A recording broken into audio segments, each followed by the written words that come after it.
Olá, bem-vindos ao canal Suculentas da Lu. Meu muito obrigada a você que já é inscrito aqui no canal, está sempre acompanhando os nossos vídeos. E você que está chegando agora, não esquece, se inscreve aqui no canal e deixa o seu joinha. Olha só quem está aqui, ó, para lembrar você, não deixa esse vídeo acabar antes de você deixar o seu like.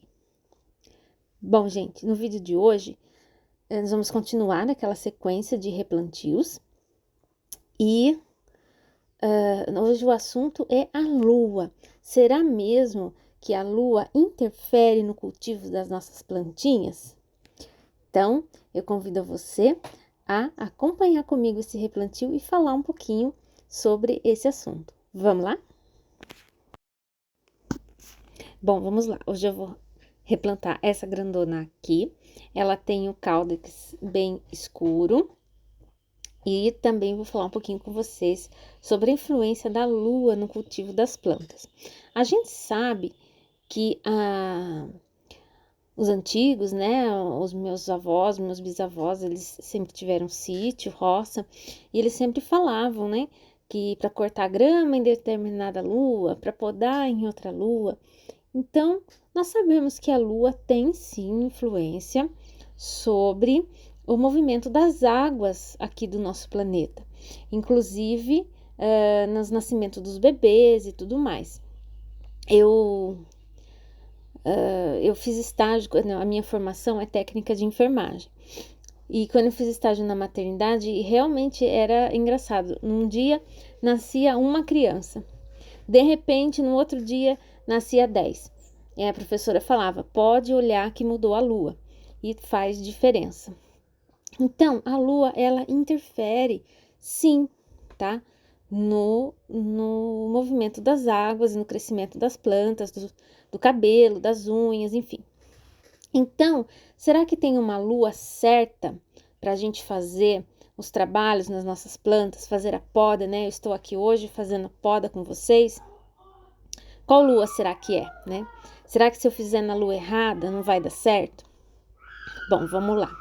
Gente, olha, tirando aqui essa planta, ela tá bem enraizada. Olha só as raízes dela. Uma coisa que eu quero mostrar para vocês antes de continuar o assunto da lua é isso daqui. Isso daqui é TNT, que eu usava há muito tempo, né? Já faz aí uns 2 anos, mais de 2 anos que essa planta tá aí nesse vaso. Porque eu não uso mais isso daqui, porque as raízes, elas furam esse TNT. Depois, quando a gente vai fazer o replantio, é difícil de tirar, acaba machucando as raízes, e por mais cuidado que a gente tenha, quebra a raiz, tem que rasgar isso aqui com cuidado. Daí eu também aqui eu estava usando o isopor como drenagem, que eu também não uso mais. Eu parei aqui o vídeo um pouquinho, né? E retirei, olha só, tive que rasgar para poder tirar. Eu vou tirar todo esse isopor aqui, que eu também não uso mais, e seguir com o replantio. Bom, pessoal, assim, se eu fizer, realmente, então, a lua, ela influencia? Sim, ela influencia. Mas também tem outras coisas que a gente tem que observar quando a gente vai fazer o cuidado, fazer poda, fazer enxertia. Porque, veja só, vamos supor que eu esteja na lua de fazer a poda, na lua boa para fazer a poda. Só que naquela semana começa a chover. Pego aí uma semana de chuva. Já não vai dar mais para eu fazer a poda. E de repente aquela planta está precisando daquela poda. Ela está muito galhada. Aí eu deixo passar. Aí no outro mês, quando chega a lua, acontece algum imprevisto, porque a gente trabalha, tem filho, aí você tem que sair da correria, você não consegue ter tempo de fazer aquele trabalho, você perde de novo aquela lua, você não faz a poda, você não faz o enxerto. E assim vai indo, gente, e o tempo passa muito rápido. Então, às vezes a gente fica esperando a lua, e justamente na semana que é aquela lua, a gente não tem tempo de fazer o trabalho. E aí, quando a gente vê, já aconteceu comigo isso, esfria. E aí é que é o problema. né? A rosa do deserto, mais importante do que a lua, é o clima. Então, por exemplo, qual é a melhor época para eu fazer a poda?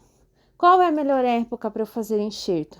É quando está calor e seco.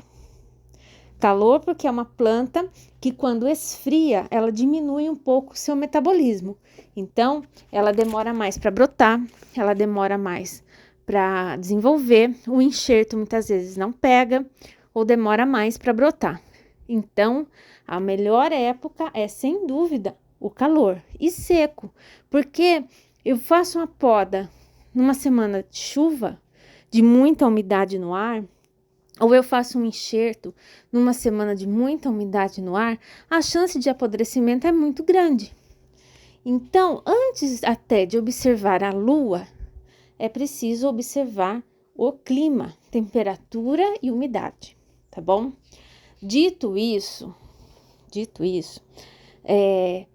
as luas, né, que o pessoal indica, né, e que é sabido que são luas boas para poda e boas para enxertia, são as luas crescente e cheia. Porém, mas então, se eu podar a minha planta na lua minguante, ela não vai brotar? Se eu podar a minha planta na lua nova, ela não vai crescer, não vai brotar? Se eu fizer enxerto nessas luas, não vai pegar? Vai brotar e vai pegar o enxerto, tá? Se estiver calor e o clima seco. É claro que quando está nessas luas, a lua crescente e a lua cheia, a brotação, ela vem mais vigorosa, ela pode vir mais galhos, mas é um pode, viu, gente? Não é uma regra, porque isso depende da rega, depende da adubação. Então, assim, a princípio, se você consegue combinar lua crescente, lua cheia, calor e tempo seco, é melhor. Mas se não, se o único tempo que você tem, de repente, é uma outra lua, e o tempo está propício, eu indico que seja feito. Por exemplo, eu estou fazendo esses replantios nos dias 3 e 4 de março, que foi segunda e terça-feira de carnaval. Lua, se não me engano, lua nova. Então, assim, mas então as minhas plantas não vão brotar? Será que elas não vão brotar? Será? Então, mais uma vez eu peço a você, se inscreve aqui no canal para acompanhar os próximos vídeos, que muito em breve eu já vou mostrar para vocês como estão as plantas que eu fiz a poda na lua nova, tá? E vocês vão ver se elas estão brotando ou não. Mas, seguindo. Então, gente, assim, é isso, tá? A lua influencia? Sim, influencia. Mas mais do que a lua, observar o calor e a umidade. E essa plantona grande aqui, eu já tô terminando o replantio. Não tem, né? O passo a passo é sempre o mesmo. Vou completar aqui com o substrato, deixar ela sempre firme no vaso. E depois vou colocar as pedrinhas sobre a planta. Eu tenho que fazer a poda? É obrigatório podar a planta? Não, não é. Mas a poda, ela estimula a vinda, né, a brotação de novos galhos, e quanto mais galhos a sua planta tiver, mais flores, né? Então, aqui eu já tô quase terminando.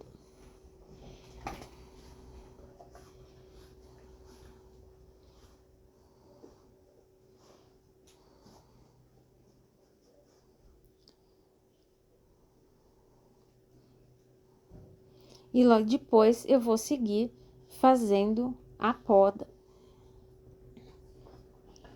Essas raízes que estão ficando fora do substrato, depois eu vou fazer a limpeza e vou mostrar para vocês também fazendo essa limpeza, para vocês verem como também é bem fácil. Bom, primeira coisa, sempre higienizar, desinfetar sua faca, o seu estilete que você for usar para fazer a poda. Principalmente se você estiver trabalhando como eu aqui, com várias plantas, para você não correr o risco de passar nenhum fungo, bactéria de uma planta para outra, ou até mesmo se por acaso alguma planta for contaminada com o vírus do mosaico, você passar de uma planta para outra. Então, você tem que sempre limpar bem, tirar todo o resíduo de seiva da planta que você trabalhou anteriormente para você fazer na próxima. Eu gosto de fazer a poda dos galhos mais ou menos na mesma altura, para ter aí uma copa com os galhos próximos, para formar aquele buquê de flores, né? Quando a planta florir, ter as flores aí próximas umas das outras. Eu também gosto de podar, porque dessa forma, os galhos, né, como elas ficam próximas, uma planta próxima da outra na bancada, se o galho de uma planta cresce muito, fica muito grande, eles ficam um enroscando no outro. Então, eu gosto de fazer esse trabalho de poda para deixar também assim a bancada mais manter a distância, né, entre elas. Depois de podar, eu gosto de utilizar a cola como cicatrizante. Essa cola minha aqui tá no final, eu tô meio brigando aqui com ela, mas você pode usar canela também. Mas por que que eu gosto mais da cola? A cola, assim que ela secar, ela já fez o trabalho dela, que é vedar, né? Impedir que entre umidade no galho. Inclusive, até essa cola aqui, ela acabou antes de eu conseguir terminar de fazer todas as plantas. E algumas eu acabei passando somente a canela. Depois, quando eu fizer o vídeo da brotação, eu vou mostrar para vocês também a diferença da cicatrização, né, que fica na planta depois da poda, de uma planta que eu passei a cola e na planta em que eu passei apenas a canela.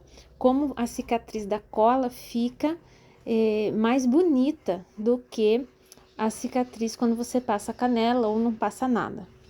Já estou terminando o replantio e eu já vou voltar com ela lá para o lugarzinho dela. E eu já vou encerrando esse vídeo por aqui, agradecendo aqui a sua audiência e convidando você para não perder o próximo vídeo. E nós vamos falar sobre os cuidados com as rosas do deserto após o replantio. Uma excelente semana e até lá!